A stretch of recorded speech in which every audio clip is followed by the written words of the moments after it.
add your school Microsoft email account to your MacBook. And so I'm gonna go ahead and open up my mail, and you'll see I have nothing here. And I'm gonna go up to the top left where it says mail and click add account. I'm gonna go ahead and click Microsoft Exchange and click continue.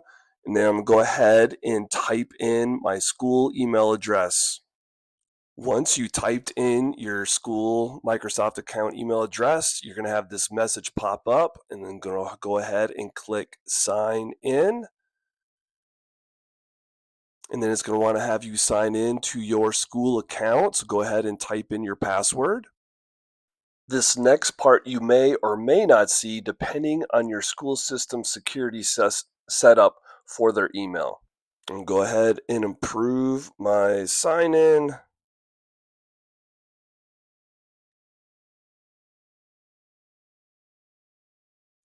Give it a minute. I'm going to go ahead and grant the permissions. Go ahead and click accept. And then you can decide which one of these you want to keep selected. That is completely up to you. And I'm going to go ahead and click done. And now my school email is good and set up and ready to go. If you have any questions, let me know in the comments below.